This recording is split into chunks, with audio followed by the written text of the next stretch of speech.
a lot of people don't want to take action. Right. They want to wait until they're perfect at something.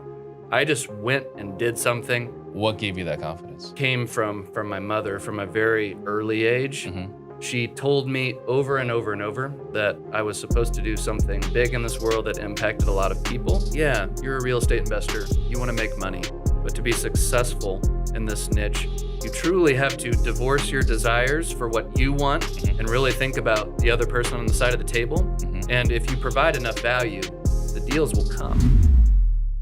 So you made a huge splash 6 to 9 months ago, maybe 12 months ago. I'm not entirely sure. But I didn't get a chance to watch the presentation at that time. But I had Jimmy Vreeland talk about your presentation. Jimmy Vreeland's a big deal. Yeah. I had Ren Bartlett talk about your presentation, right? Because Ren and I do our sales leadership thing together.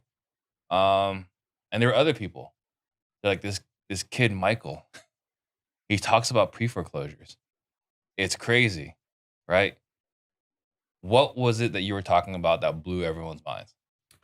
So it's interesting. I did a few presentations at CG Select. I was in that level at that time. And I was like, well, what's my best stuff?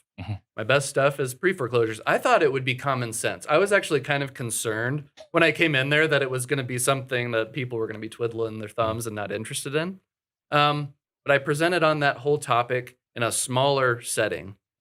And people just went bazooka over it. And I was like, wow, I didn't realize this was a need. I ended up winning the belt at that presentation. Didn't think much about it. And then a few months later, Leon was like, we'd really like you to speak on the main stage this time for 60 minutes. I've never done anything like that. So it was a little bit intimidating, but I just put all my stuff forward, presented it, and taught people that, of course, you can get stuff on market.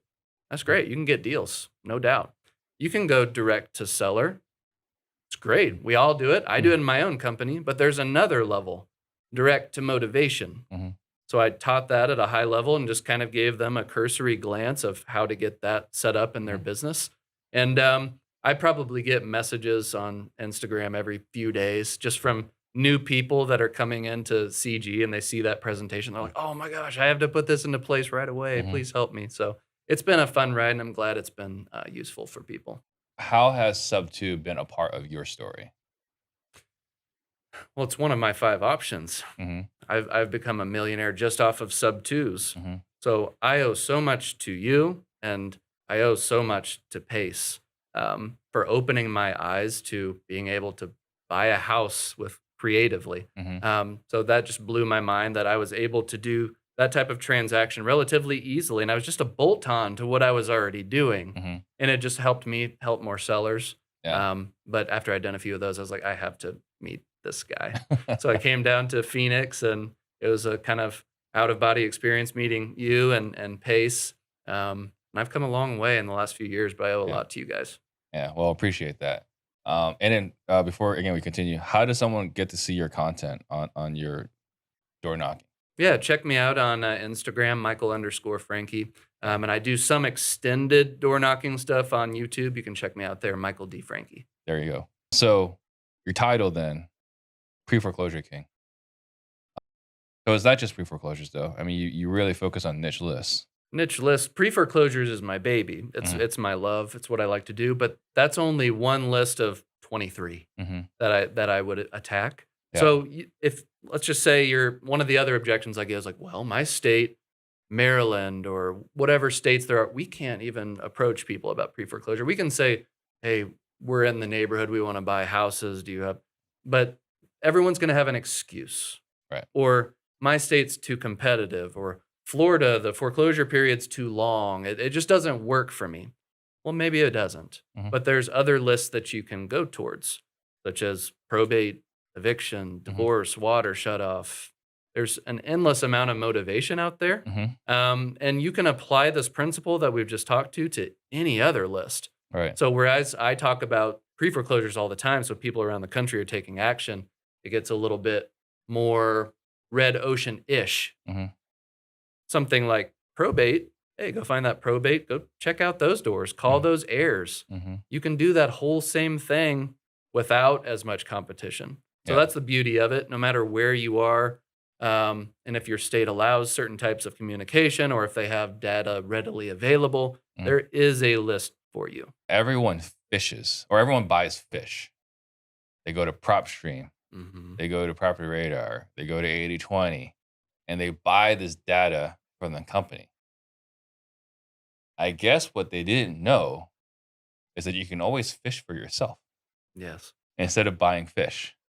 So I went down this path for a long time. Originally, it was just, oh, I found foreclosure data on Zillow and I Mhm, just randomly took action. mhm, But over time, I was like, what is the source of this? mhm, Obviously, if I'm going to do this, I guess I'd want to get there as soon as possible, not only to have me be the first person they talk to, but to give us more time before mhm. the foreclosure sale. So I just kept digging and digging and digging and found that course, they have to publish it on public record. They're Right? required to do that. Mhm, Here's all the notices. Great, but those are static. mhm, They post the same thing over and over. It doesn't give me any information about the sale or when the sale is, or if there was an adjustment, or if it was canceled, even. mhm, So then I found, oh, there's all these attorney sites with all kinds of different information. So mhm, then I gather that information together, train my virtual assistants, and they're on it all day long, every day mhm, to make sure that's as accurate as possible. That way, my acquisition people aren't messing with stuff that the sale got canceled 2 weeks ago. mhm, So if you go to some of these other sources, the information is good, but it's dated. mhm. By the time they send it to you, if they're one of those services that give you 2 weeks or every 30 days, Yeah. give you information, it's too late by then. Like in Right. Missouri, we have a 21-day period Mhm. from set of foreclosure sale to foreclosure sale. If Right. I don't get data for 30 days, it's obsolete. It's no good. Right. So I've always taught that go directly to the source and make sure Mhm. your information is as accurate as possible. This is a question. This is a challenging question. Don't be upset with me. Okay. So you're doing real estate. You're doing a coaching uh, product in the immediate future, Yeah. and you're actively working on a data company. Why are you doing three different things? Long term, I see the acquisition company that I work with as being a testing ground Mhm, for everyone else. mhm, What is working, what is not working, mhm. trying to be innovative there, and of course provide jobs for all my team members. Yeah. I love acquisitions. I love being in houses and having these conversations. I don't get to as much anymore, Mhm, but I enjoy it. That's why I'm doing that company. Then people from sharing that, they said, I need to know how to do this at a higher level. I don't just want a 3-hour course. I really need to know at a deep level. So I started building this coaching company. Well, as people learned about that, they're saying the biggest issue in getting started is data. mhm, I don't know how to do it. I don't have the ability to manage this VA, and I don't know if they're even working for me the whole time. I just don't want to do any of that. So I had not planned on doing a mhm, data company, but I got a contact from another mastermind of a guy that came from the tech space, is a mhm, developer for 30 years, and he was looking to improve the real estate space. mhm, And he was like, I'm going to start investing. Pre-foreclosures make sense for me to go after. I'm going to start going after that. So he started poking around this mastermind. Who's the guy for that? So I got connected with him and we talked over a period of months and mhm. started building this thing. And we realized it would be a possible solution. Yeah. We just kept digging in. I was like, this could just be a supplement Mhm. for anyone that wants to go through my coaching company to get Yeah. them started and get them a better result. What is your why? Everyone says their family, and that is a why Mhm, for me. But it goes back to what my mother instilled in me to make impact. And mhm, it's like I've seen what it's like to have a job where I was never going to make it. I was just going to coast right at the mhm, same level my whole life. And I opened Pandora's box.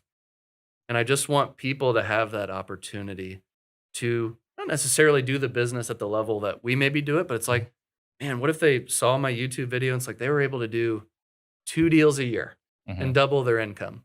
It's like it's that type of empowerment for someone else and them to be able to have options in their mhm, life, and perhaps break some generational curses of allowing their kids to do what they wanna do. I kind of felt pushed into college and different things. I didn't want to do that. Mhm. When my kids turn that age, I want them to have the ability to pursue whatever passion they want. I want other people to do that with their kids as well. So Yeah, you and I definitely have that much in common.